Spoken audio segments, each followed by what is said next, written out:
গতকালকে একটা বাহিনীর কিছু লোকেরা তারা প্রতিবাদ করতে এসে সমস্ত আইন কানুন ভঙ্গ করে গায়ের জোরে তারা সেক্রেটারিয়েটে বা সচিবালয়ে ঢুকে পড়েছিল। তাদের উদ্দেশ্য খারাপ ছিল, সেখানে ঢুকে গালিগালাজ, উচ্ছৃঙ্খল অবস্থা সৃষ্টি করা, এরে ধরো ওরে মারো, এই ধরনের অবস্থা তারা সৃষ্টি করেছিল। যারা ত্যাগ এবং তিতিক্ষা, যারা নিজের জীবন দিয়ে বুকের রক্ত দিয়ে সামনের সারিতে থেকে লড়াই করেছে, তারা যখন শুনেছে দেশকে অস্থির করার জন্য এই ধরনের একটা পদক্ষেপ নেওয়া হয়েছে, তারা এসেছিল ছুটে তাদেরকে শান্ত করার জন্য, বোঝানোর জন্য। এই যারা দরদ নিয়ে তাদের পাশে এসেছিল, এই লোকগুলো, এই বাহিনীর লোকগুলো তাদের গায়ে হাত তুলেছে, তাদেরকে মারধর করেছে। আপনারা এটা দেখেছেন এবং আপনারা এটা জেনেছেন। আপনাদের মাধ্যমেই আমাদের জানার সুযোগ হয়েছে, মিডিয়া আপনারা তুলে ধরেছেন।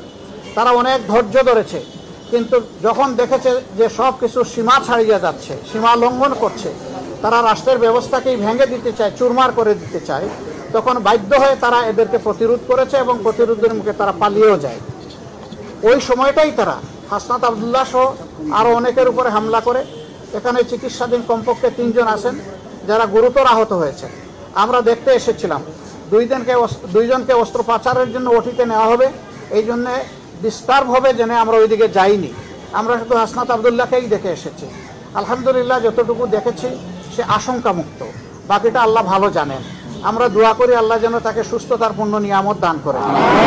আর এইরকম একটা কাঙ্ক্ষিত গণবিপ্লবকে বিফল করে দেওয়ার জন্যে যে কোনো দিক থেকেই যে আসুক, গোটা জাতিকে এর ব্যাপারে সোচ্চার সজাগ থাকতে হবে এবং কেউ অপতৎপরতা চালালে সেটাকে বন্ধ করে থামিয়ে দিতে হবে।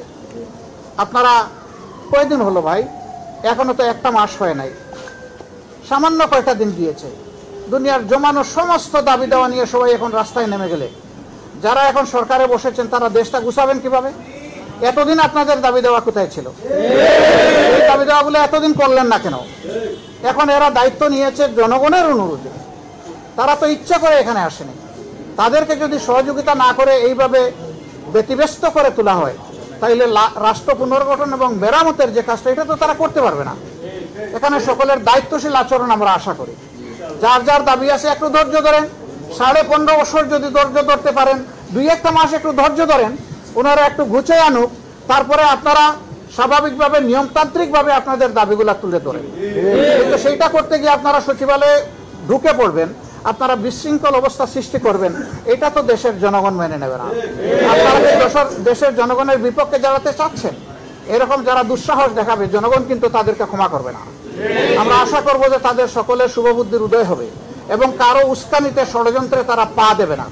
তারা নিজের বিবেক অনুযায়ী চলবে, দেশকে ভালোবাসবে, তারাও এই দেশের পুনর্গঠনে নিজেরা দায়িত্বশীল ভূমিকা পালন করবে। আমরা সকলের কাছে সেই দায়িত্বশীল আচরণ আশা করি। আপনাদের সকলকে ধন্যবাদ। গতকাল প্রধান উপদেষ্টা জাতির উদ্দেশ্যে প্রথম ভাষণ দিলেন, তো তিনি বলেছেন যে 17 দিনও হয় নাই, কিন্তু ইতিমধ্যে অনেক সমস্যা আমাদের দিকে ধেয়ে আসছে। সবাইকে তিনি ধৈর্য ধারণ করার জন্য অনুরোধ জানিয়েছেন, ওনাদেরকে একটু সময় দিতে বলেছেন। সামগ্রিক ভাষণকে আমরা কোন দৃষ্টিতে দেখছি? আমরা মনে করি একটা দায়িত্বশীল ভাষণ উনি দিয়েছেন। এই সময় ছিল জাতিকে সামনের দিকে আসা জায়গা নিয়ে কথা জাতির শোনা প্রয়োজন ছিল, তার বক্তব্যে তার প্রতিধ্বনি হয়েছে বলে আমরা মনে করি। তবে এটা ঠিক যে এই প্রতিধ্বনির মধ্যে আমার আকাঙ্ক্ষা পূরণ না হতে পারে, আরেকজনের আকাঙ্ক্ষা পূরণ না হতে পারে। দেখতে হবে সামগ্রিকভাবে সারা দেশবাসীর আকাঙ্ক্ষার প্রতিফলন হয়েছে কিনা। আমরা মনে করি হয়েছে এবং আমরা মনে করি তারা এখনো রাইট ডিরেকশনে আছেন। তাদেরকে সেভাবেই এগিয়ে গেলে আল্লাহ সাহায্য করবেন, দেশের জনগণও সাহায্য করবেন ইনশাআল্লাহ। আমরা জামাতে ইসলাম হিসেবে আসবো না, এদেশের সচেতন জনগণ হিসাবে আসবো এবং ছাত্রদেরকে বাদ দিয়েও আসবো না, আমরা তাদের সহযোদ্ধা হিসাবে আসবো। তবে আমরা দোয়া করি এইগুলার যেন প্রয়োজন না হয়, সবার জন্য শুভ বুদ্ধির উদয় হয়।